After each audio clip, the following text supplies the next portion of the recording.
Hi there, and welcome to the Skylight Books Author Reading Series. You can find out about this and all of our author events at www.skylightbooks.com. At our website, you can also browse our inventory as well as order books online. And don't be afraid to follow us on Twitter or even be our friend at facebook.com. If you'd like to talk to a real person, we can be reached at 323-660-1175. Thanks for listening and enjoy. Tonight we're so happy to be having this panel. Actually, I've been looking forward to hearing what they have to say about this particular form. So for those of you who don't know, this is Ben Schwartz right here. He is, yes, the editor extraordinaire. He's also a staple of this bookstore and the LA literary scene, so we're always very, very happy to have him here, and he'll be moderating the panel.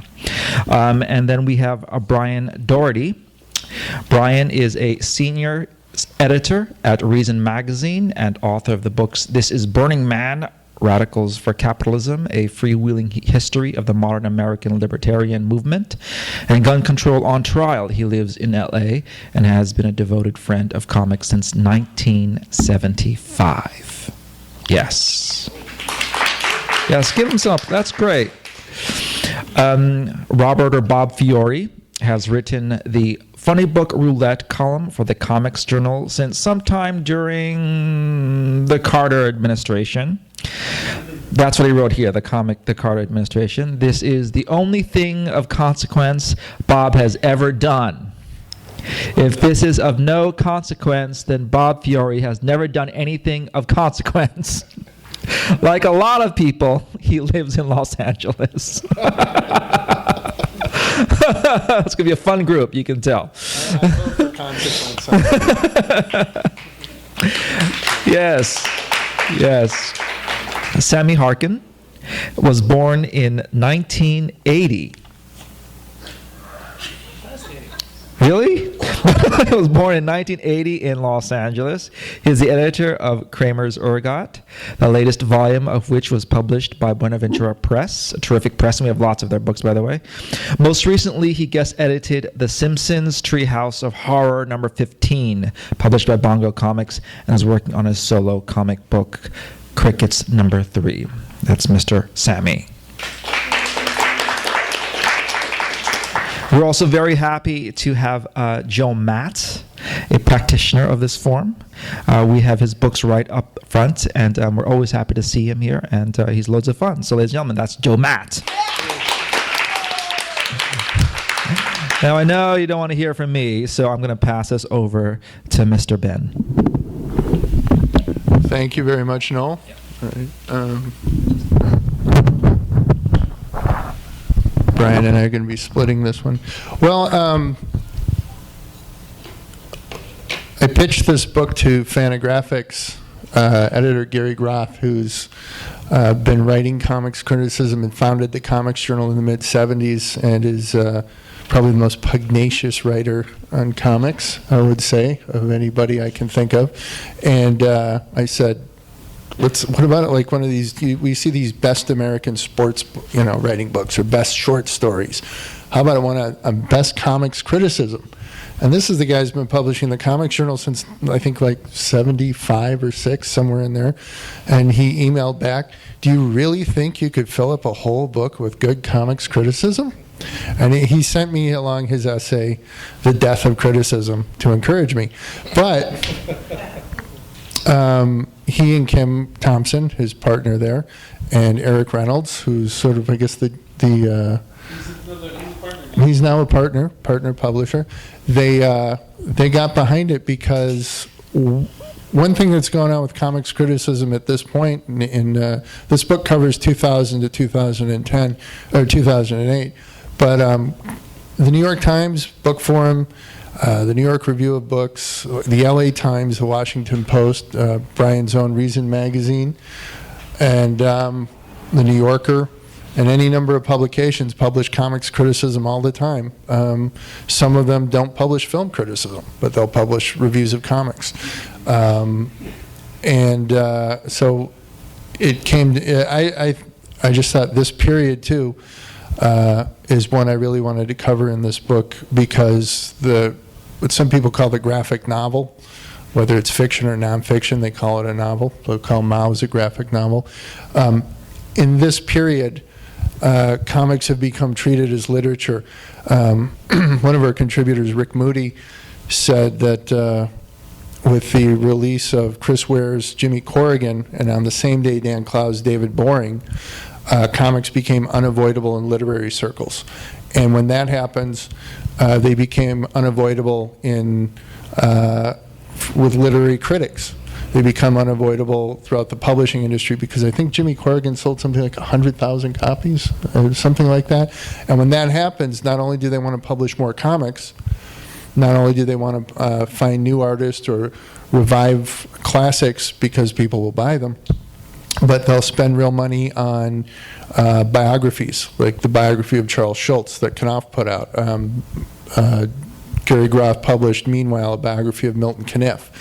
And Doug Wolk's Reading Comics. They're finding homes with major publishers. So the culture of it and what these guys have been writing and drawing about all these years has become the real mainstream of comics. And I'm going to start talking to the guys in a second instead of monopolizing this. But the analogy I make in the introduction is this period reminds me a lot of filmmaking in the late 60s and 70s, when people are discovering all these great new filmmakers. They were sort of redefining what a great American movie was. Suddenly, even though everybody had always really liked movies like The Big Sleep and To Have and Have Not, now they were showing in art houses. And people were redefining what a great movie was. There were magazines devoted to movies. Pauline Kael in The New Yorker was probably the most read, I would guess, the most read writer in the magazine in the 70s. Film culture was hot, and people were publishing biographies of, gosh, B actors and B-list directors, formerly B-list, who are now being reappraised. And that's what I think is going on in comics now. Of the people we have here tonight, I'm glad that we have actually the writer whose piece appears first in the book, Brian Doherty, because in 2000, when Jimmy Corrigan and when David Boring came out, he wrote this great piece on that these books were great, but Brian didn't really see that the literary comic could possibly overtake in the public's imagination the superhero in comics. And I would think now they have. Now you see cartoonists like Ware and David Clowes. Well, it's debatable. We can debate it. That's what we do. But I would say, as far as comics go, yeah. As far as movies go, I mean, the superhero is the biggest thing in movies now. But it's not the most interesting thing in comics. And I was going to say, Brian wrote that first piece, and then the last interview is a conversation between Sammy and another publisher, Dan Nadel, who's from New York. His publishing house is called Picture Box. And they were talking about how they published their art comics on their own, because with literary comics taking such precedence, they didn't really think any publisher would be interested in something that was non-literary. So it's that period from where Brian's saying, this is interesting, but how far can it go, to Sammy and Dan saying, we had to publish ourselves. We had to start over the way Gary Groth did 30 years ago, basically, because we didn't see a market for what we were doing. So it's that period I really wanted to cover with the book. I know Joe is a topic in the book too. Joe's not actually a contributor to the book, but he's one of the subjects, because when Rick Moody wrote that comics had become unavoidable in literary circles, Joe was one of the people he talked about, because he said Joe is one of the cartoonists capable of starting sort of a near fist fight among fans and sort of critical foes, because his work divided people so much. He listed some other artists who have now all sort of become, like Chris Ware and some others who Joe is a contemporary of. But Joe today is still, I think, the most debated cartoonist in America. And so I published the Amazon customer reviews of Joe's, because I felt no one critic is going to sum up what there is to love and hate about Joe's work. Not that I find anything. Me and Brian, I speak for us. We don't hate anything, Joe. But I wanted to read this before we get into the conversation with the guys. This is on Vice magazine today. It's the first, one of the first reviews we've gotten, and Vice is, of course, the hipster, snarky. You know, now that the review's out, I can call them snarky, hipster. Nick Gazin. Okay, and he liked it. His name's not on the sheet that I'm reading from. That's why I don't remember. But and you might guess that this book is a snoozer. But if that's the case, you're a presumptuous loser. So, obviously influenced by Muhammad Ali and his critical take. But I shouldn't make fun of this guy. But his reviews, he can take it back. But Joe, I wanted to read this to you because this writer is one of the anonymous posters who advised Joe to quit doing comics. Now, other people in the book call him a genius, I want to say. This guy said, quit drawing comics, Joe Matt. And so he was very surprised to see his work in the book because I had no idea who he was. He says that he had, he says, and the next thing I knew, I was reading my own words that I'd written myself. For some reason, they included all the Amazon user reviews for Joe Matt's book, Spent, and my maybe slightly too harsh review of it. How many stars did he give you? But he wanted you to quit drawing comics. Out of the 5 stars, was he 1 or 2? He was more negative star. This guy wanted you to quit drawing comics. Here, I'll finish. He says, in my maybe slightly too harsh review of it was right there, although I was signed in as my mom at that time, that I'd written it. So this guy's mom is not the problem. It's this guy. If you get the book, I wrote the final review titled, Joe Matt, Please Stop Making Comics. I'm not sure if they... Oh, he gave you... Yeah. This is your 1 star?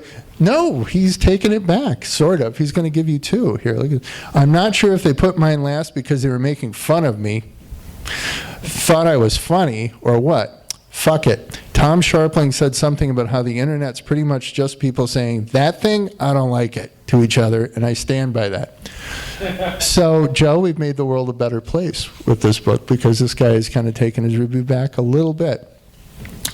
And the book is a little obsolete because of that. But anyway,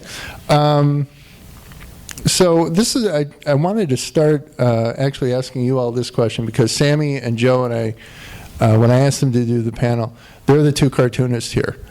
And as critics, I think I can say Bob, Brian, and I, we're not used to being spoken back to, you know.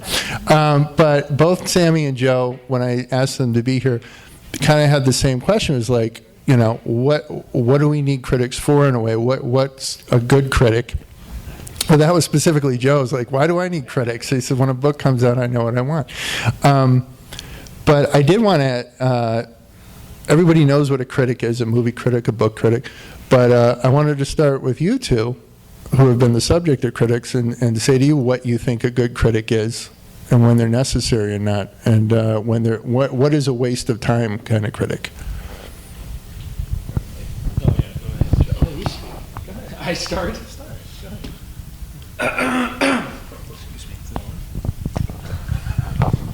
Yeah, put it on. Okay, so the question is, what makes a good critic, or do I even consider criticism a worthy thing, or what's the? Either one of those, because I know Joe was sort of saying, what do we need them for? I read a lot of criticism, personally. No, I mean, there isn't that much criticism in comics to keep you busy as far as good writing in comics, you know. But I realized recently that the writing in the Comics Journal, when I started reading it when I was 14, was, you know, it formed me as a cartoonist as much as comics did, you know. And I read a lot of other criticism, and I'm interested in that. But I don't read criticism to see if I'm gonna buy a book, you know, or not buy a book, or if something's good or something's bad. You know, I mean, I think it's useful in the sense that it's an art form in the same way any other writing is, right, Bob? You know? No? Is it on? Okay. I don't know. It just seems like such a huge question or whatever, but I think it definitely has a place. The thing that I realized after spending about a year of only reading criticism, like that was the only stuff I was reading was criticism basically, and you get to a point, especially when, let's say there's a piece of art that you really connect with, you'll read someone's take on it, and you realize like, whoa, like the way this person, you especially feel it with something you really love, because it's like you'll read it and you'll be like, wow, this person is having a completely different experience with this piece of work that I had. And you realize like from reading how they took in that art, you're like, whoa, like I would never want to have a beer with this person. I would never want to get stuck talking to them, like ever, you know. And then you sort of like, that line of thinking sort of spreads out, and you're like, wow, all this criticism, it's written by a lot of goofballs, you know. But you know, if you're interested in that medium, then you know, you sort of pick the few writers, the few film writers, the few literary guys. I mean, whatever. I mean, I feel like it's like saying, do you like, you know, fiction or something? Mm-hmm. You know, a good writer is a good writer. But I don't use criticism as a thing to like see if something's worthwhile. I just am interested in smart people talking about something, whether they hate it or like it, you know. Like I'm thinking of like Richard Brody at the New Yorker, you know. I mean, he dislikes things that I love or whatever, but he's such a smart person and he's got such an interesting take on things that it's always good reading. You know? You don't feel you have to agree with the person, like thumbs up, thumbs down? Oh no, it's fine. I mean that's even the thing with like Bob, you're dying to say something. No? Okay. So vocalizing out loud. I mean, it's weird to put it into words, because how often do we talk about criticism? I mean, I guess critics probably sit around and talk about it. Maybe you guys have your own message boards and stuff. But I don't know. But like their secret, like a secret email society. But I mean, I don't have anything. I know some cartoonists are really averse to like negative criticism. They don't understand why a critic would write about something if they don't love it, you know. And the idea of critics being parasites, I think, is really interesting, because they're artists in their own way, obviously, but they're I'm not saying I hold by this. I'm just saying, you know, I've heard other people say this, that, you know, like they can only make their work by other people making work, you know. And as far as like bad, or like, you know, where I've gotten bad reviews or whatever, I'm pretty much fine with it, you know, because I feel like I don't feel like anyone really makes work that's for everybody. You know what I mean? So mm-hmm. I don't get wound up about stuff like that personally. Okay. But I wish I could have just spoken out loud what I was thinking, because all my thoughts come and go. But when it comes to criticism, I don't really seek it out. I don't buy the Comics Journal and read the articles. If I borrow the Comics Journal, I go right to an interview. I want to read interviews with cartoonists before anything.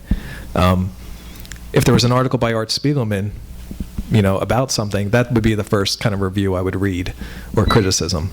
But as I was saying earlier, yesterday, there's so many comics and comic strips out there that I don't feel like I have enough time to read everything I want to read, you know, let alone the criticisms or reviews of things. So I tend to not gravitate towards that stuff. I just want to read the strips.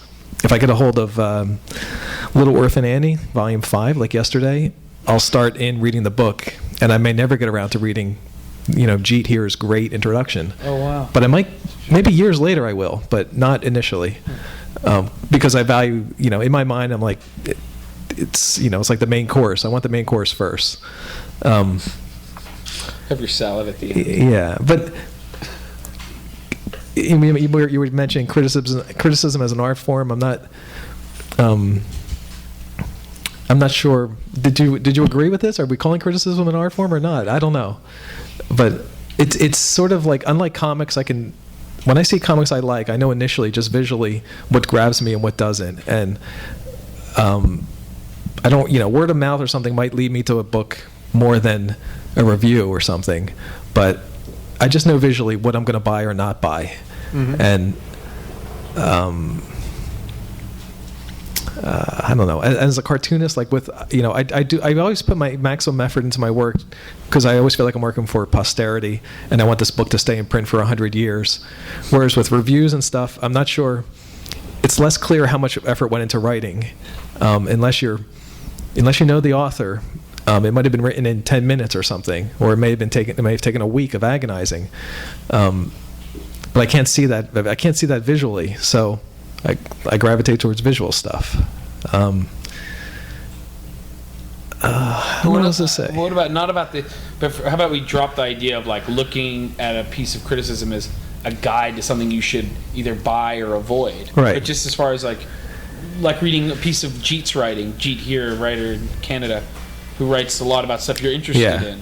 You know, like, don't you enjoy reading? I do, like, but his analysis of a good comic strip? I just reread his introduction to Walton Skizik's Volume 1. Mm-hmm. But I was reading that more to like prime the pump of my appetite for the strip. Because everything he's not telling me anything I don't already know and love about the strip. It just makes me hungry for the strip. Right. And even if I was asked to write an introduction or anything about Gasoline Alley or anything that I love or want to criticize, I sort of feel like I don't feel like I'd ever be up to that task, because I don't really know how to put into words why I love something. It's easier to say why I hate something. Like the last episode of Lost, I watched that last episode of Lost, and like within minutes I was on Facebook rewriting the whole episode, and I had a great ending. It was a much better ending. The 10 they had didn't really. But Brian and I started messaging back and forth about no spoilers now. What questions were unanswered and blah blah blah. But I didn't want to go online and start reading reviews of Lost. I didn't want to read other people's criticism. I knew what I thought of it, and I don't know. Okay. I shouldn't even be here. I have nothing to say. I have nothing else to do tonight. I'd be at home. But okay. Bob, did you want to add to that? Well, I mean, I think criticism exists primarily because we like to read about the things we read or look at or watch. I mean, I don't really think I don't really think of criticism as any kind of dialogue between a critic and an artist. I mean, I just assume the artist, the person I'm writing about, not read what I've written. I mean, because it's just only inhibiting. I mean, I see a basic, the basic conflict I see between artists and critics is that a critic can set his standards as high as he likes. An artist is like nailed like Jesus to what he's capable of doing. That's true. I think a lot of people have been ruined by trying to do things that are like more prestigious than what they can do. It's true. It's a really sad day, the day you realize, like, wow, that strip that I've always wanted to do, I actually don't have that skill set. Maybe you've never had that day. But yeah. Well, yeah. Brian, did you want to add to that one, or? Not to this particular point. No. Okay. Well, Sammy, you said something like the basic kind of contradiction too. Is like you said you'd been formed as a cartoonist in a way by the critics of the Comics Journal at one point, and now it's a terrible magazine. Okay, but yeah, once upon a time, sure. Okay, and yet at the same time, you're kind of looking at some of these people going, I never want to be in a room with them, because they force you to think whether or not you. I mean, it's interesting. I mean, it's like when you're 15 years old and you read, I don't know, you read, Ghost World or something, and you're like, wow, that was amazing. And then let's say you read, I'm trying to think of a good writer, maybe Dan Nadell or Bob, or someone writing about this thing. It's like, they can make you appreciate it more, and you can sort of expand on it. You know what I mean? And it's exciting because you start seeing. It opens it up. So when I was really getting excited about comics, also the journal was exposing me to like all this work, as someone, I was living in Australia at the time, and I was just starting to get into alternative comics, and it was like, you pick up an issue of the Comics Journal, and there was like, the internet was around, but I guess I wasn't using it that much, and it's like, it's a whole world. So that it would also serve that purpose. I had the same experience with the Comics Journal, because when I started reading it, all I wanted to read were superhero comics, and then I would read Gary Groth's reviews of them, and he hated them. And I was like, what is wrong with this guy? Right. But I did an interview on the Comics Reporter about the book, and I knew that by the time I got out of college, I was writing articles about Karl Barks, Drew Friedman, Right. Peter Bagg. So obviously Gary kind of won. And it was But- also like up Or- until the time that your book covers, the canon of comics, of like what was good comics in our like sort of world, was easy to contain. You know, you could sort of be aware of everything that was going on. And then after Jimmy Corrigan and David Boring came out and everyone started publishing all this stuff, and at the same time on the opposite sort of end you had manga coming up, so like kids were now reading a whole lot. It was like the whole thing just became so unwieldy, and your whole perception, at least my whole perception of like that world of comics and what's considered good and what people are excited about, completely shifted. You know, which is Yeah, there are a number of artists like that you publish from Kramers Ergot, or do you pronounce it Ergot? Okay, Kramers Ergot. Or I look at somebody like Dash Shaw, and I look at their books, and I think these people are completely unpredictable to me, because, like you said, there was a point where you kind of knew who was important and who wasn't, because you've been told that, and then all of these other voices have come in who never really paid attention to who was inking Jack Kirby when, or who was really into this, this shift in superheroes or anything like that, and people with just a completely different take on this medium. I mean, it's just yeah, well, that's the thing. It's disheartening, like in a way it is. Like you see all these terrible books getting published by really big publishers, and they've got some hook or something. Either they're like incredibly like obsessed with like formalism. So writers at regular newspapers and regular like non-comics magazines can really latch onto it and be like, oh, this is genius, because they don't read that many comics, but they can see this guy's like playing with the size of the panels, and everyone looks like an icon, and it's referencing Dick Tracy or whatever, and it's that sort of thing for a long time really bothered me, stuff like that. But I think at a certain point you just sort of just be like, just don't read it. It's not. If you're not paying attention to it, you're not letting it sort of affect how you look at a medium or a scene or a community of artists or whatever it is. But it's weird. Things really shifted after those two books came out. Yeah.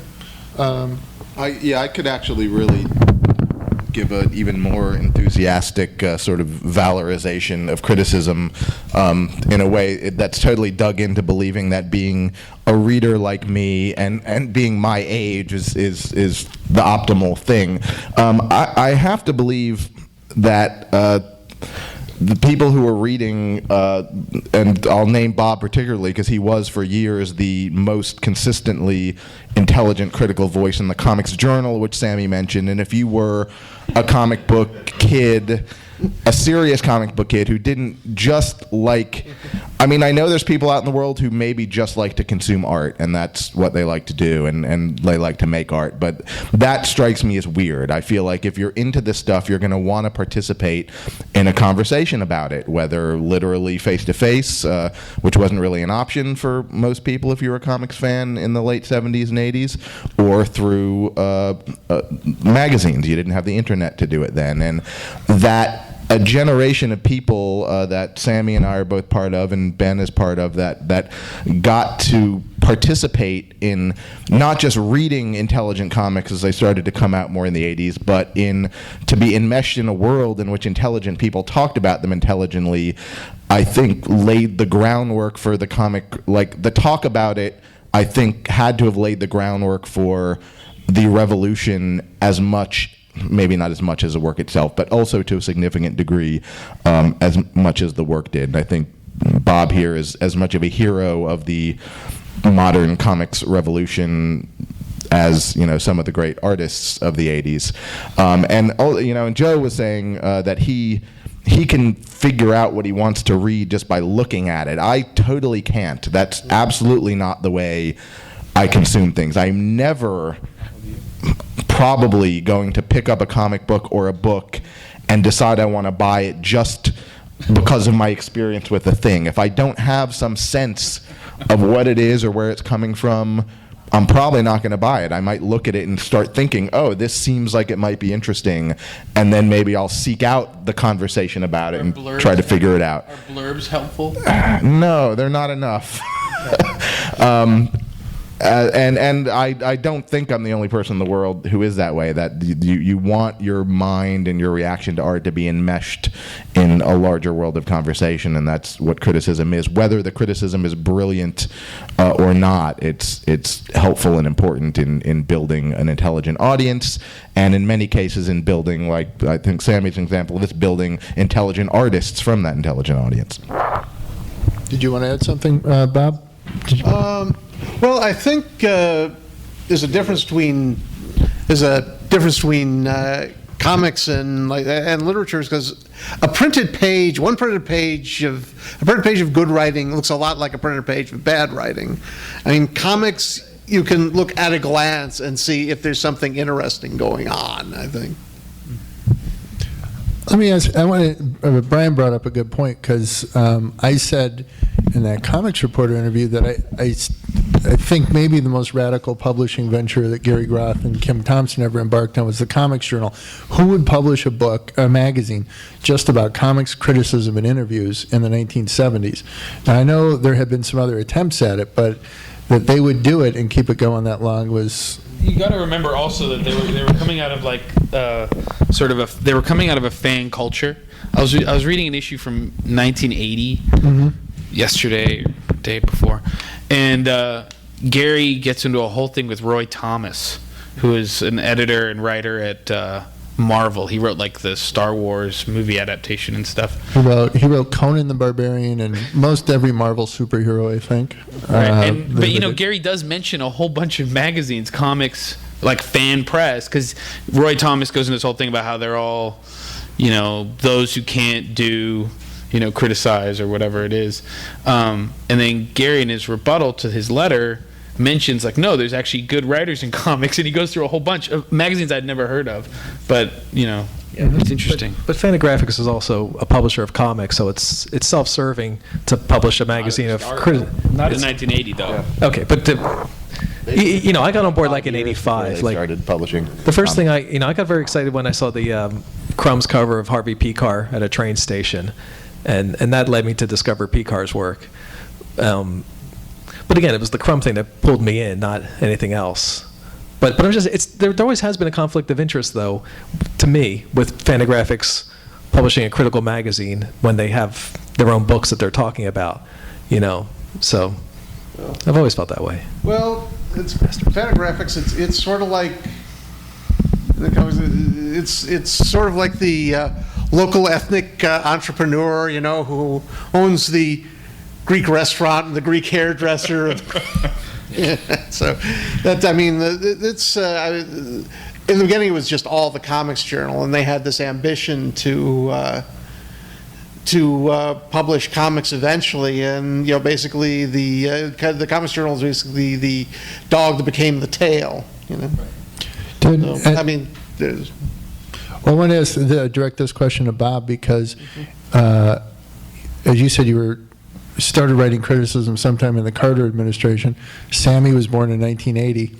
And what I wanted to ask you is, because Joe, Sammy, Brian, and I have all kind of witnessed this whole literary revolution in comics, and we all love it. We're all inspired by it. But I wanted to ask you, as someone who was reading comics before that, are you as impressed with it as I think we all are? I mean, when in the 90s, when you saw Peter Bagg and Spiegelman and Clowes come along, is there a way to sort of sum up like what you saw as that sort of built up in steam? Well, it had happened. Well, you have to remember it had happened before with the underground comics in the 1960s, and part of the perspective here is when you're looking at these things in the 70s and the 80s, is that you had the feeling that this thing had already been born and died, and it's like, I was maybe, I guess, the time like in the late 70s, early 80s, I was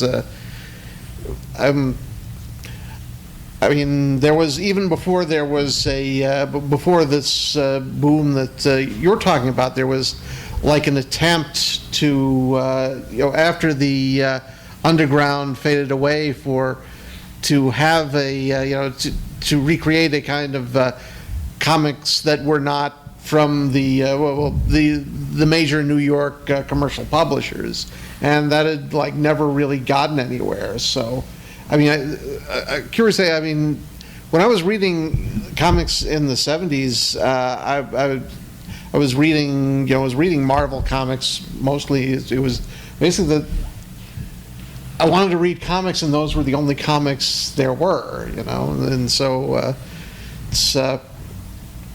And there was this sort of, I mean, what I liked the best was classic newspaper comics, and there was, and back then there might be like one or two collections of the most famous comics that came out between during the sort of nostalgia boom in the 1960s. Mm-hmm. So there was like this real romance of inaccessibility about it, and a lot of what my reading about that sort of thing was just to sort of encourage that stuff to be reprinted, which is.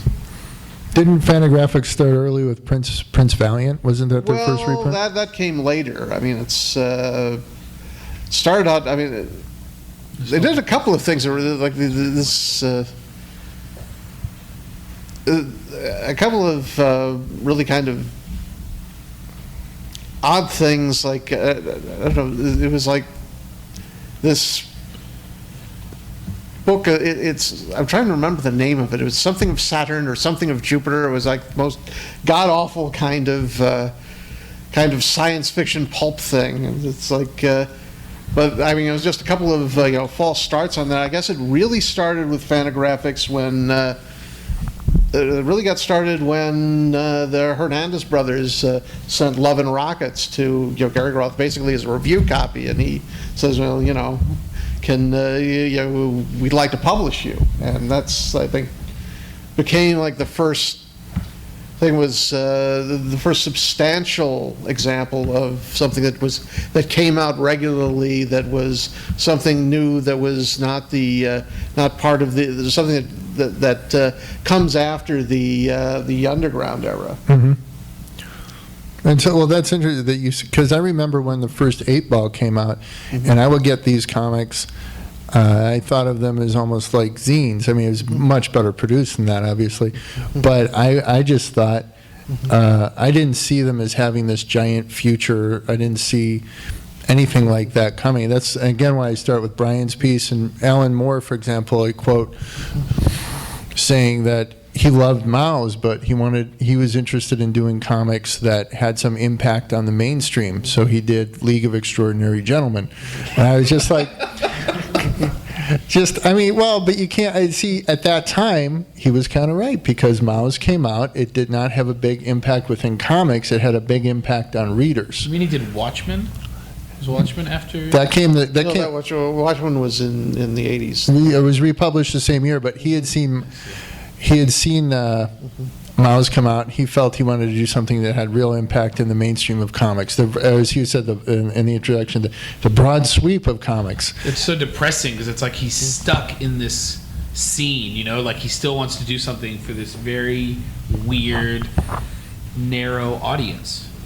Well, that's what actually one of the things that interests me most about it, and that's why I quoted him and ran Brian's piece, because everything Brian said for that time was right on, and it actually has a lot of observations about the books he's talking about and superheroes.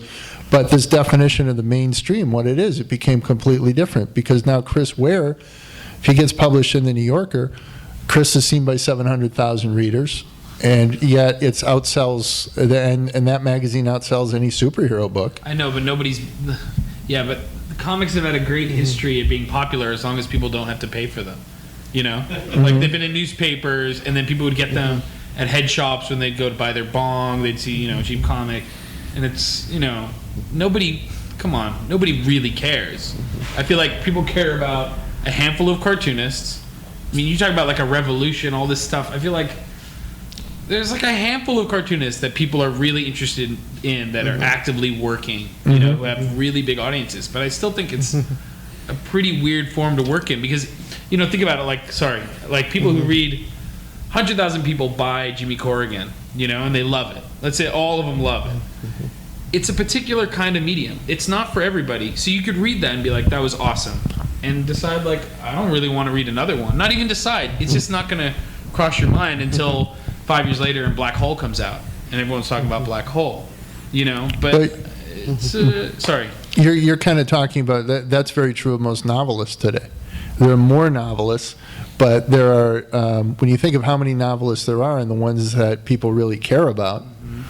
I'm talking about contemporaries. I guess I just feel like like Kim Deitch can do a book, and it can come out from Pantheon, and because it's not easy for critics to like figure it out in a really easy, accessible way, or for readers to figure it out super easy, it's just it would have made no difference if that book came out from Fantagraphics in 1980 or by Pantheon in 2002 or 2006 with his last book. What do you think the sales of I bought his new book yesterday, Kim Deitch's. I'll bet you they'll be the same, maybe better from Pantheon, because a mainstream book publisher like Pantheon, they push you for a month and then they move on. Well, I think it's interesting that Dan Clowes, when he was having his books published regularly by Pantheon, decided to go to Drawn and Quarterly to publish his latest book. I mean, I guess. I think what it is with things. There's a couple things. Well, I think what it is with the regular New York publisher, as far as comics is, they'll put it out, and if it'll be out there for a while, and then it's basically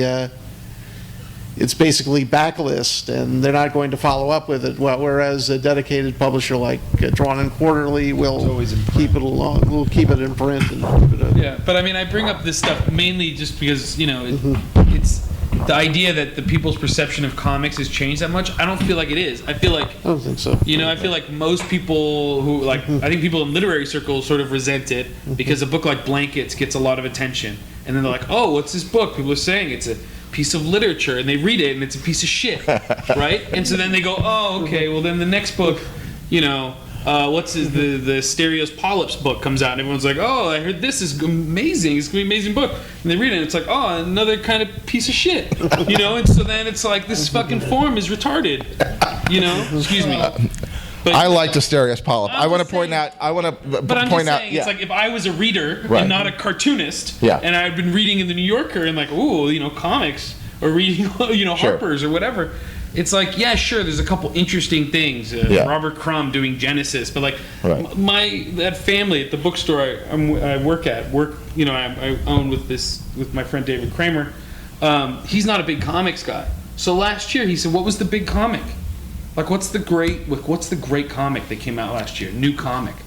And I said, "I guess Crumb's book." And he's like, "Yeah, but it's this weird adaptation thing. Like, what else?" And I was like, Stereos Polyp, everyone loves that. And he's like, "Nah, it sucks. Like, what's a good one? Like, between you and me, stop talking to someone's mother." And I couldn't come up with one. I couldn't come up with one book. It's like, I said Brinkman's, Multiforce collection that Nadell released, but that's a collection. This is what irritates me, though, is that people want something new, and they want to know what's the new book, not what the good book is. No, but what's exciting about what's going on now? But if this person hadn't read anything by Jaime or Gilbert Hernandez, then you would shove that in their hands, not something that just came out last year. What he's curious about when he asks me is not trying to test me. He just wants to know what's exciting in comics right now. Well, the way I could say Little Orphan Annie, but it's from 1924. Well, that's the answer, though. I know it is exciting, but he's asking about now. What's exciting now? But if you want to hand somebody a great book, you could hand them Hemingway, and it comes from 1925. That's true. But if I ask like a young writer, who's like works at McSweeney's, what's a great book that came out last year? And he says, well, they reissued Hemingway. I'd be like, what, you can't recommend one book?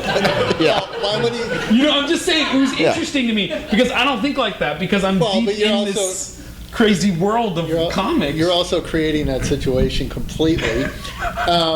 Look, I'm talking about not just us, but, I agree with you. There are books that come out that I don't like.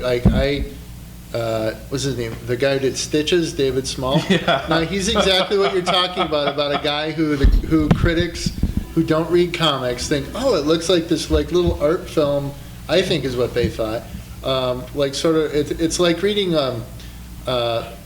I always hate this cliche, but in his case it was true. It was all set up like storyboards, and the characters, how they were drawn was in this idiosyncratic style, and it was sort of this real life story about how hard it was to be a teenager for him, because he, I guess, had a cancerous polyp or something that had to be removed. But there's not that much story there. What are you talking about? What book? And this guy won. Stitches. I think he won or got nominated for the National Book Award. And it's funny, right? Because like 10 years, 15 years ago, when like I Never Liked You came out, Chester Brown's book, like that is the adolescent like memoir type book, and it came out. How many copies do you think they even printed?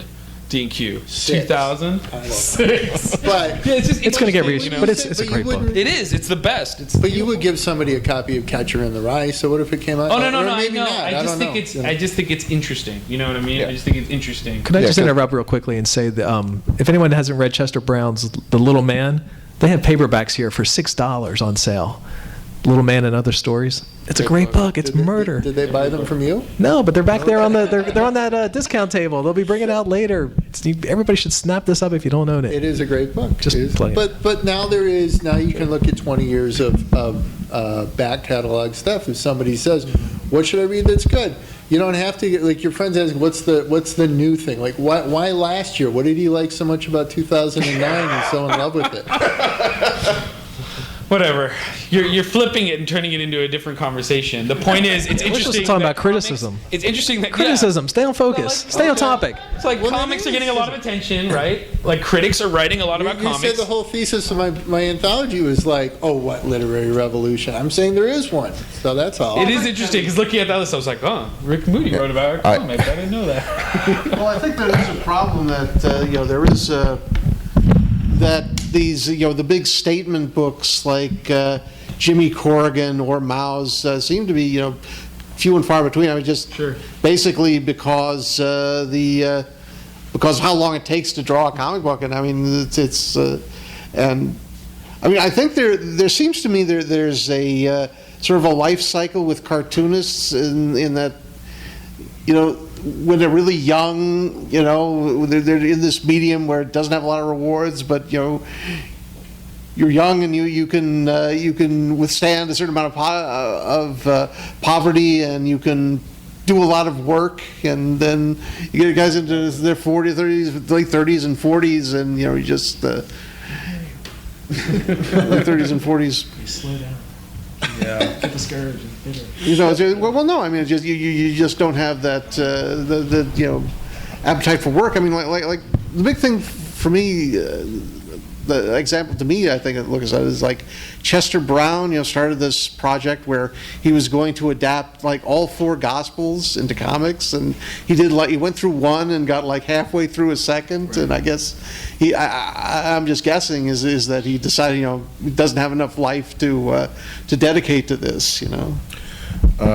This is a little hard to articulate. I'm glad the conversation went further before I stepped in, because I didn't realize that Sammy also thought that most hyped lit comics actually aren't any good, and that's certainly a respectable opinion. I thought he was speaking more from the artist, editor, producer perspective, that there were certain superstars that got a lot of attention, and then maybe Kramers Ergot does not sell as many copies as Blankets, but Come on. What I'm getting at though is that comics people kind of just like comics.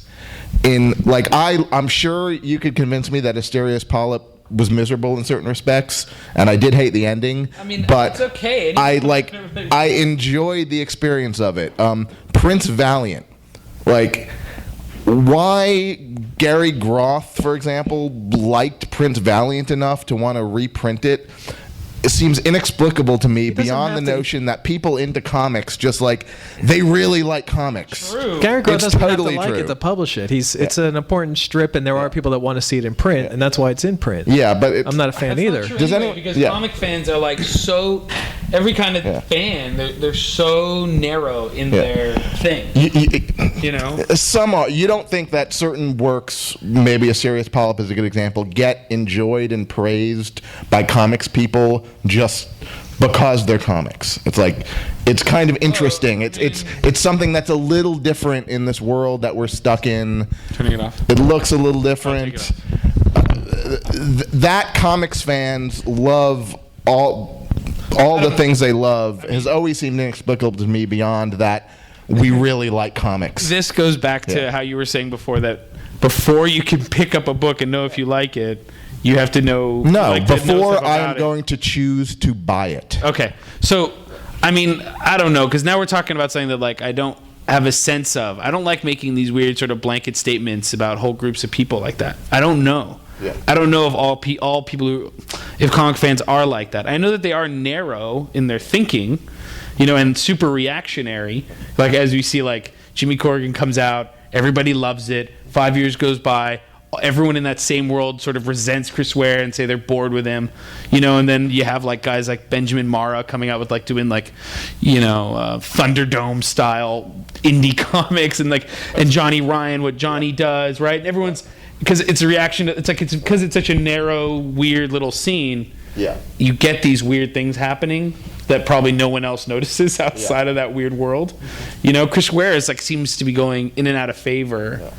But I don't have a sense of like, I can't speak for like a Marvel comics reader, because I have no idea about that work really. Yeah, maybe I'm just a really weird outlier, but I do think there is an audience that maybe no more than 10,000 people in the United States who are going to love Johnny Ryan's Prison Pit, who are going to love Jimmy Corrigan. His name's Charles Hatfield, and his name is Rob Clout. Yeah, and who are going to love comic critics who love everything. You know, Iron Man and Paul Gravett in England. He loves everything. Yeah, I've met more of these people and assume there's more of them than there are, but I think comics fandom is full of people who have tastes that are wide within the comics world in a way that's inexplicable beyond that. They love comics. They can read the new Iron Man. They can read Prison Pit. They can read Corrigan. They can even read Kramers Ergot and then go, wow, it's comics. I love it. I'm interested in it. I think there's a couple critics. Like, I can think of it as far as writers of comics. There are some people like that. Like the three I mentioned. Yeah. You know, they sort of love everything. Yeah. Or like the guys who run Top Shelf. Yeah.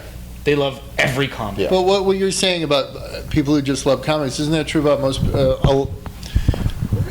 Do you have to just love music to have jazz, punk, rock, and classical in your house? Do you have to truly? Well, not every. Well, I'm not saying love. Yeah, I get what you're saying. I'm not saying love every. I'm just saying I know. Such a range that it seems. Because you know why they love the medium. It's like, you know how I was saying before, like people could read Jimmy Corrigan, love it, and then have no desire to read another comic. Right. There's like the opposite, which is probably like me or Joe. At a certain point where it was like comics, like just loving it as a medium and reading. And then turning on it though, because Oh, I'd rather see a good film than read a bad comic. Yeah. You know, and I was going to say, we keep getting. Really? I'd rather see a good film than read a bad comic, of course. Okay. I thought you said bad. Comparing I'd rather a read a spoiled good apple with a fresh orange. I mean, what's like that? we're not on the topic of criticism. We keep getting off it, I think. But but I was going to say something. When it comes to criticism, like I was going to say, I read things that I like. I want to read about things I already like, and reviews of, like, you know, after seeing all Buster Keaton's films, I'd be very interested in reading why someone picks one or two and describes it as their favorite. That's all. I'm off topic. I don't even know what I'm saying.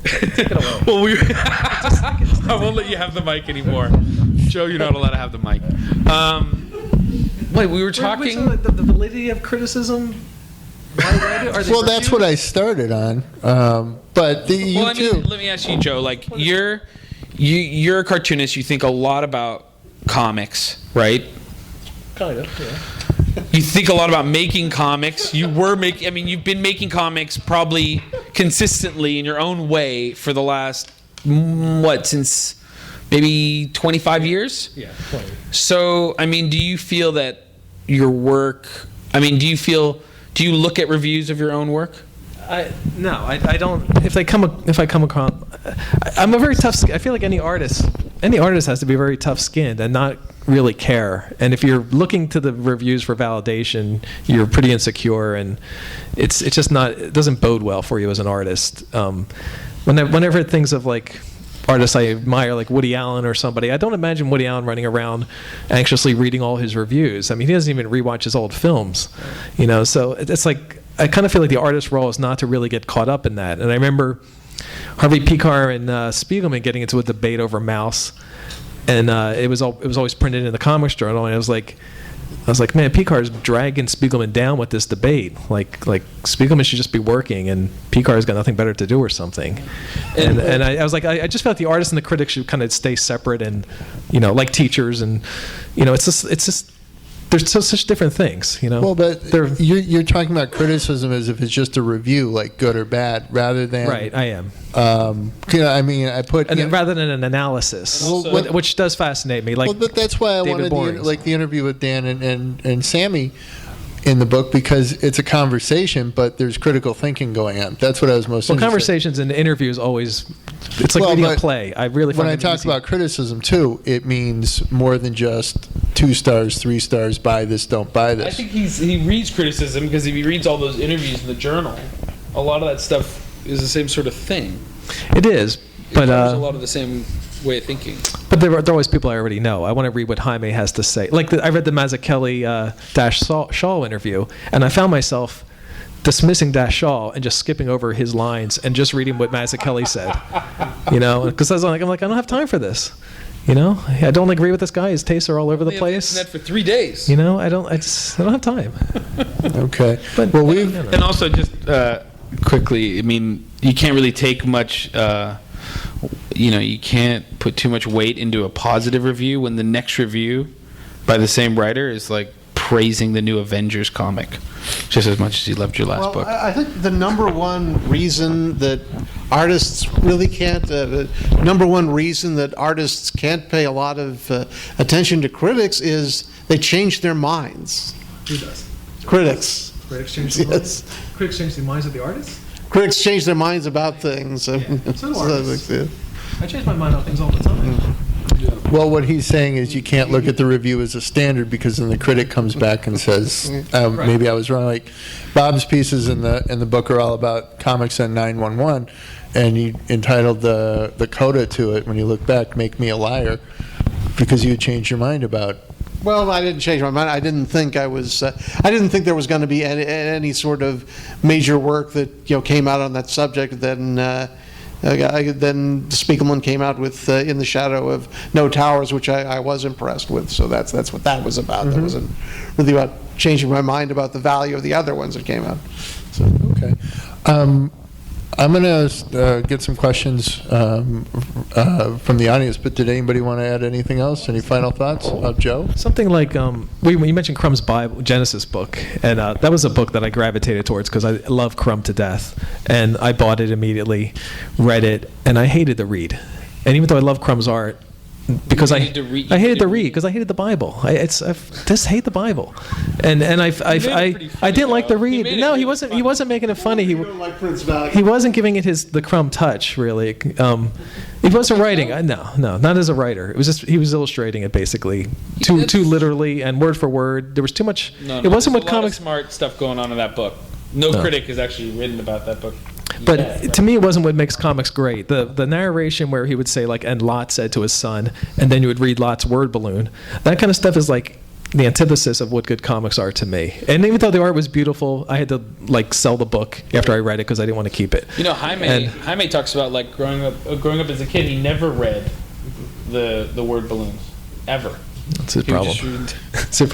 No, it's like what you're saying.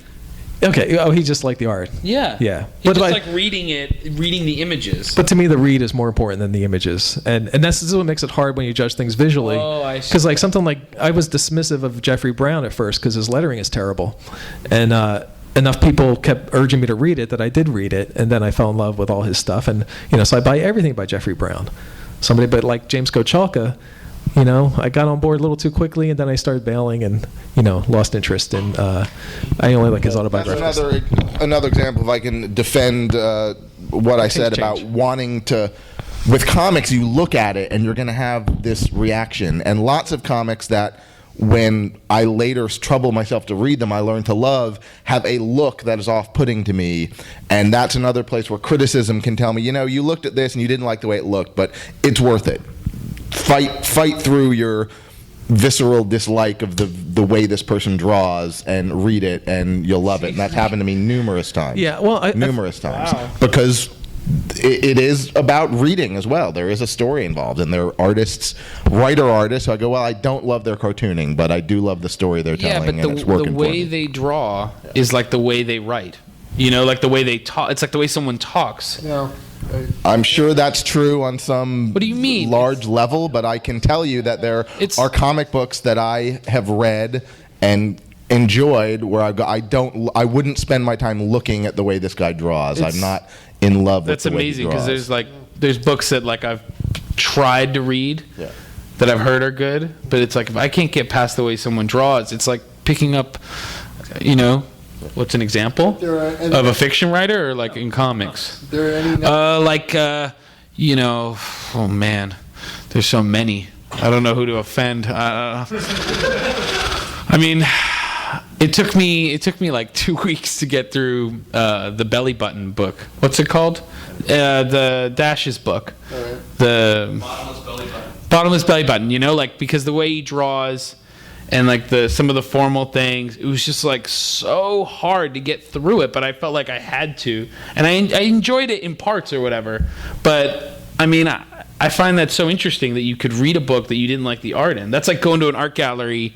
I feel like going to a museum and forcing yourself like through. You know, by the end of it, you're not hating the art anymore. But it's the kind of thing where you pick it up and thumb through it, and like I'm not invited into this world. I don't feel like I want to go into this world. Like but it's not for I you. can be talked into it, and I'll find that it is more for me than I thought when I spent 5 minutes flipping through it. Brian, how do you? I'm going to say one. There are any number of books where the art is not interesting, but the story is, or the story is not that interesting, and the art is stylistically interesting, and they don't always work together. And one of the things I thought was most interesting about this whole last 10 years is that the writing has finally come to the attention of a lot of people, as much as the art. So I think I don't have to love what it looks like, or sometimes I love what it looks like and I can't stand the word. Like Frank Miller. I have. There's a lot. Hold on, sorry. Can you just give me an example of something that's well written that you don't like the drawing so much? Like that you think is well written, not okay writing, but like good writing with art you don't like. That would happen all the time with Harvey Pekar, unless Crumb or somebody like Drew Friedman is. I mean, sorry to insult every other artist he's ever worked with, but I find him fascinating when it's Crumb or Friedman, or there's one other artist I really like, and then I find Pekar sometimes unreadable when it's a really bad artist. So you said it's unreadable. Yeah, if the art alone. I mean, but I can pick that same example that is exactly what you're looking for. Like Pekar and Gary Dunn. Gary Dunn's stuff is hideous, but I can read a Pekar and Dunn book and in the end be glad I read it and enjoyed it. And I bailed on Pekar entirely. I just stopped reading everything like 5 years ago, just because the bad art just wore me down. And I just stopped. And then the ads, like Dark Horse started publishing it, and there's house ads in the books. And to me, that was like the end of it. If he had just kept self-publishing American Splendor as a magazine, I would have continued buying it because I had every single issue from the first to like number 24. And then he went to Dark Horse, and I'm like, he doesn't even have pride in how the book looks that he's willing to let like a shitty superhero ad appear on the inside back cover. And you know, so then I lost all respect. But I want to ask you, the two of you on the end real quickly, what do you think of Roy Crane's Captain Easy book that just came out, and would you read it? Because I know these guys would love it, and I already do probably, right? I have not read Fantagraphics, but I love Roy Crane. I already have tons of Roy Crane at home. And Brian, what's your reaction about Roy Captain Easy? Never been part of my life yet, but I expect he will be in the future. I do enjoy looking at his cartooning. Okay, because Roy Crane, who did Buzz Sawyer and Captain Easy, he just had a new book out of Captain Easy Sundays, and I have a hard time trying to turn people onto this. Why? I don't know why, because people just have an aversion, because they want something new. They want the new Dan Clowes book. The problem with that book is the cover they put on it. It's such a great book. It's the anti-cover. All right, well, let me, and while I struggle to think of a book that is really terribly drawn that I can read, I don't know, I always feel that Doonesbury, for example, is a really flat, dull-looking comic that I like to read because he's a funny joke writer. And so there are cartoonists like that. I mean, I honestly think he had BD lose his leg so he had less to draw. I truly believe that, but anyway. Okay. Anybody have any questions? Poor people. We're so sorry. I take it it's always interesting seeing the artist and the critic discuss when probably most things what's written is for actually the reader, right? The audience, because for us to help decide where we should go. Because sometimes there's so much being offered to also sometimes read for enjoyment, not necessarily for deeper context. And I appreciate criticism for that, to sort of put it in context. And I guess when this is for one for critics, what do you sort of think about things like that, and then how to, I guess, deepen the experience of the read? And then two, for the artists, do you think, wow, that was a really interesting point about my life I never thought about, or that person's really way off about what I was trying to do with my work? So I guess I was kind of curious what that experience is like for both ends. Okay. You guys want to start down there? I was just going to say, I tend to think the critics and reviewers are kind of for the readers more than the artists, kind of way like funerals are for the living and not the dead person. But that's all. It's interesting because you'll do a piece and then you'll read someone's take on it, and their reading of it will be so different, and it tells, in a way, it's like you feel embarrassed for them because you're like, my God, they got some like weird issues, like weird guilt things or whatever, like, because they'll mention things that you're totally not thinking about, and you're like, something's on this guy's mind or whatever, but so yeah, it has happened. And also, like, the last Kramers Ergot book was a really big book, and it was an expensive book. So in a weird way, it was this weird, like, litmus test or something. Like, what kind of, like, it's like, it was almost like, it told me the way I would read stuff about that book. It told me a lot about how people engage with stuff. Like, can they engage one-on-one with it directly, or when they engage with a piece of work, if they're thinking of how others are appreciating it, or who they're thinking about, who the audience is for it, and there's certain cartoonists who seem to always kind of do that, like Paper Rad, which I guess are more than just people who do comics, the art collective. It's like some people would look at that work and be like, who's this for? Like, hipsters and like, kids who are like going to raves and think they're too cool to read Garfield, so they're going to read a weird Xeroxed copy of Garfield, and I think that's really different than someone else who looks at it and is like, wow, this is really beautiful, the color is gorgeous, and look at this funny Garfield joke, but yeah, does that sort of answer what your question? I guess it is then the. I mean, I have a respect for it because I've got a blog. We have a store blog, and so when I love a book, like Walt Holcomb did this book called "Things Just Get Away from You." Right? You know that book, the collection.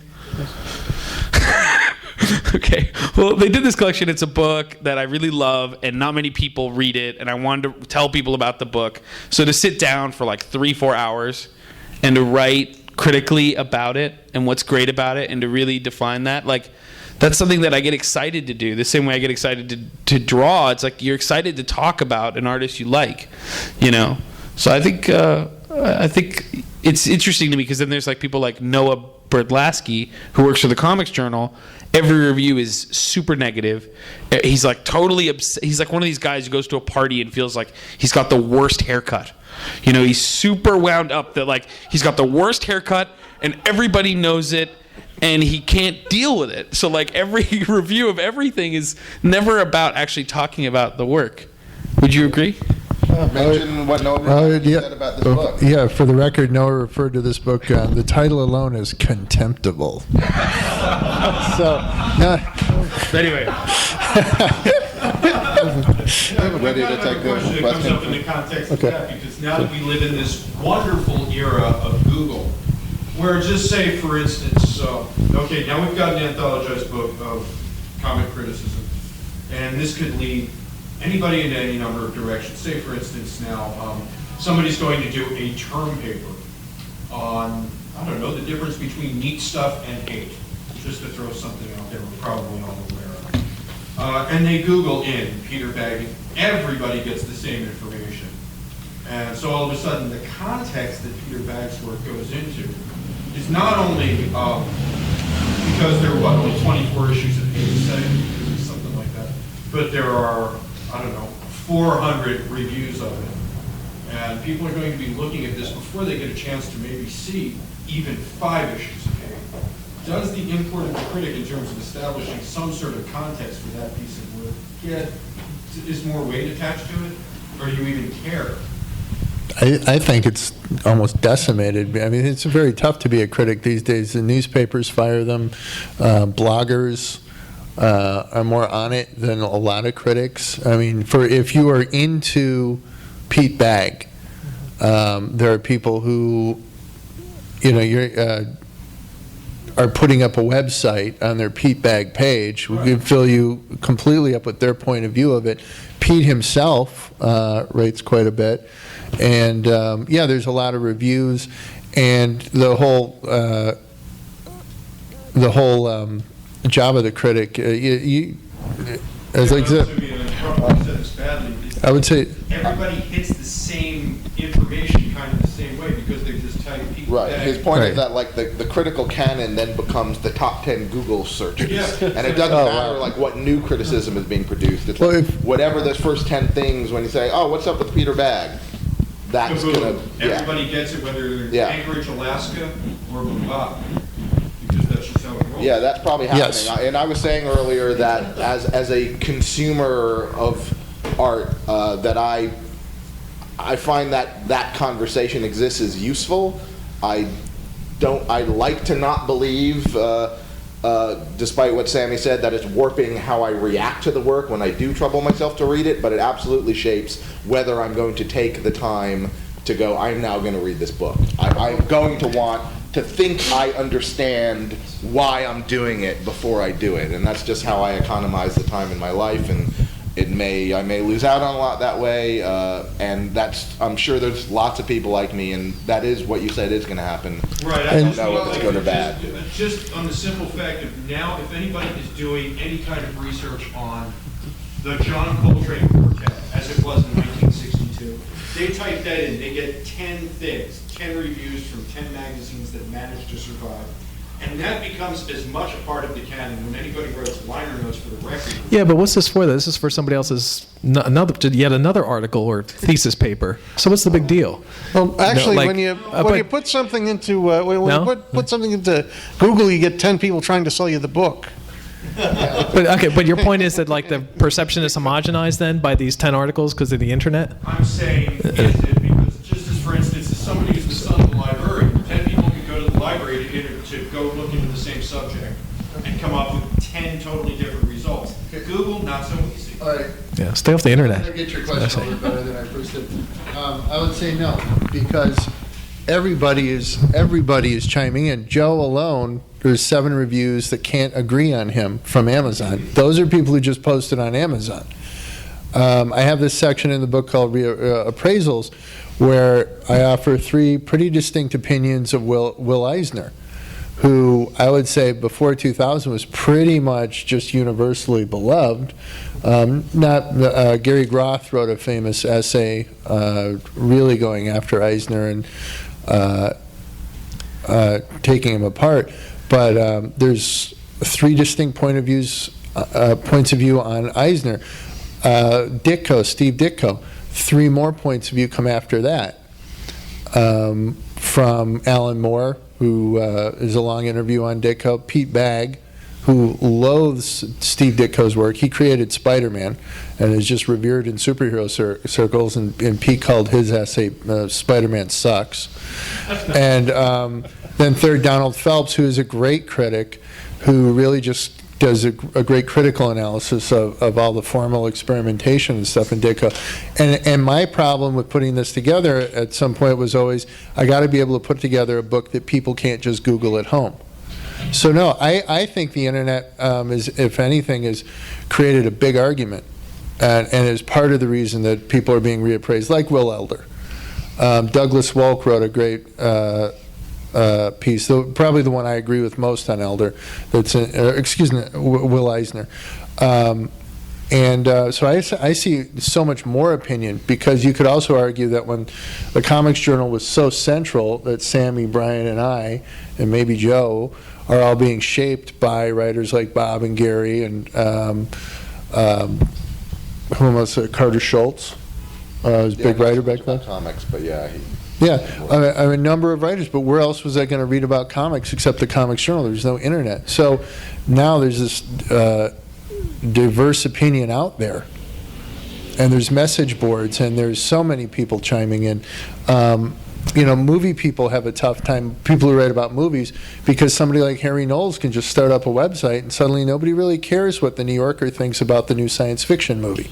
Because those guys don't like But see, that's the thing. That's like... critics always love talking about like the death of criticism, and it seems like good writing is good writing. It doesn't matter if it's good, if it's positive or negative. No, it's not the death of criticism. It's the giant expansion of it, that you can't be the big fish in the small pond anymore. Well, I think, one thing we find out about Amazon is how easy it is to ape the language of criticism. Yeah. Sure. Yeah. I once, back in the '90s, when I had a comic book coming out, I would get letters in the mail delivered right to my house because my home address was in the book.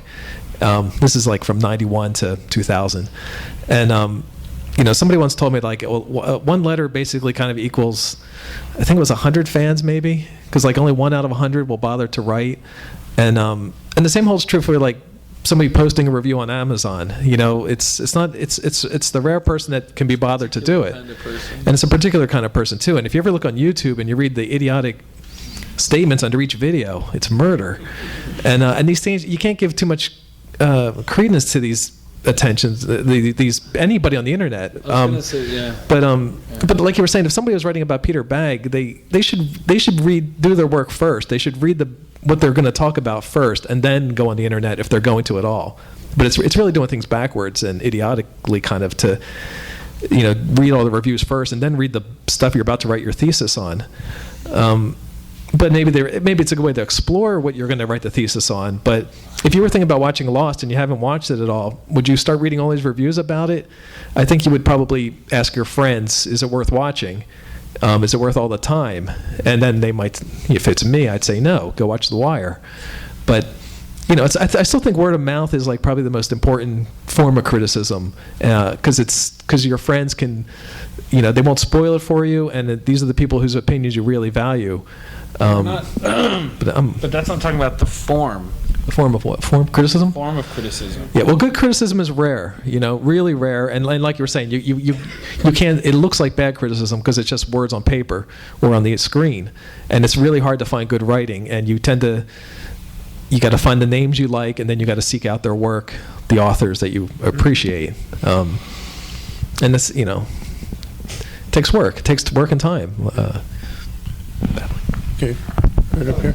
I was just going to say, building on the good criticism, bad criticism, I do want to hear why Noah called your book title contemptible. Well, he's got a really bad haircut. That's right. But the one thing that I seriously wanted to hear about was the word best in your title. I mean, to a certain extent, I imagine it's a marketing term, but you personally haven't heard that much in the way of exactly what qualifies as best. Well, what he was talking about in his review is actually a legitimate point that he turned kind of like into like this, a legitimate critical point, which he turned into this moral thing. Basically, it's he was saying the problem with the title is that it says Best American Comics Criticism. It could be the entire 20th century. It could be 1 year.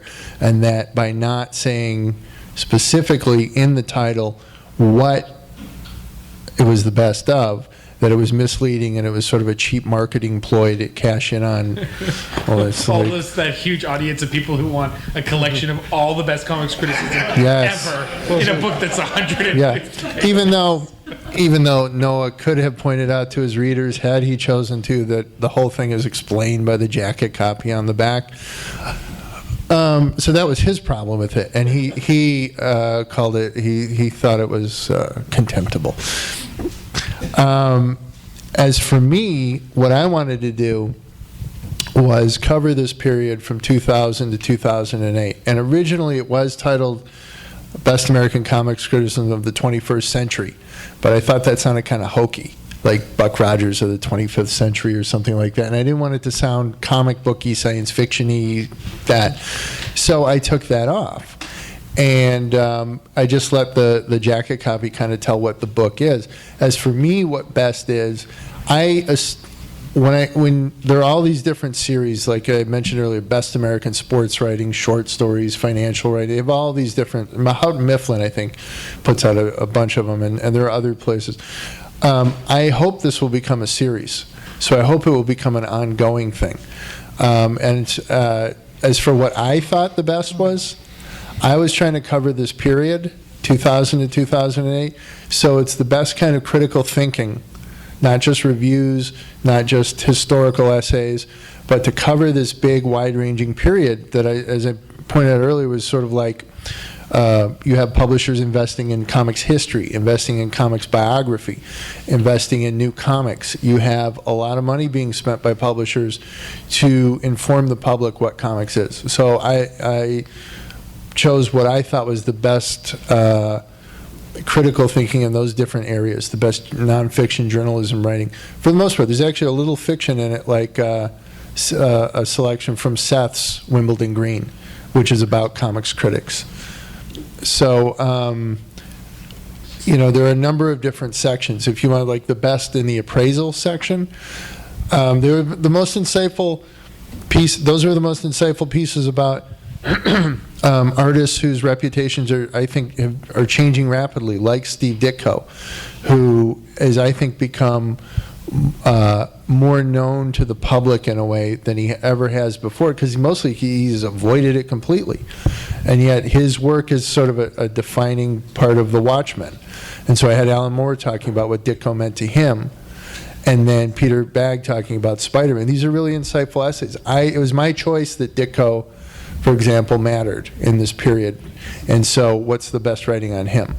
So I had to look around and find writers who I wanted to include in other sections just because they're great. I mean, just John Hodgman's piece on the impact of Jack Kirby now. Jack Kirby created the epic comic, right? Which falls in line with my literary motif for this. And he argues that Kirby has, his epic comics had a big impact on Eric Schanauer's work and Brian Vaughan's Why the Last Man. And it's, beyond, it was written for the New York Times as a review, beyond the consumer aspect of it, it's a great piece of writing. So, it was my own judgment within this idea that these literary comics have taken hold in the public imagination and what that's meant in the business of publishing and as art. So best equals well-written and insightful? Would that sum it up? Or, I mean, in terms of your overall... For that section. In the opening section, it sets a historical... I use Bob's piece and Brian's piece and Paul Gravette's piece, who I guess likes everything. I use those pieces to kind of set up what this era was about. And Bob specifically, because he's really the only person I read who is really dealing with 911 in comics in a really intelligent way. As it's a great, I thought it was a great example of what he does. So I didn't have one standard for best because all the different sections of the book change. Okay. Best interviews, I like three that Gary did, because Gary step by step unpacks an artist's work with them like nobody else, and that was one example. Or Daryl Epps. Interview with Chester Brown. Nobody's talked to Chester like that before that I've ever come across. So in those, it's about expansive, opening these artists up.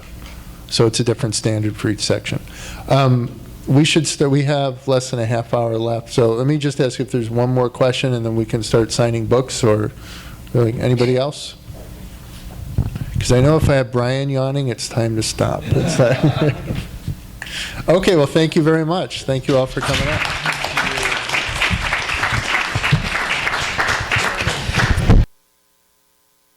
been listening to the Skylight Books Author Reading Series. Don't forget that you can check out this and all of our great podcasts at skylightbooks.com. Today's music was provided by Ashling and Arlo. You can check them out at MySpace or Facebook or at the iTunes Music Store. Thank you for stopping by, and we hope to see you soon.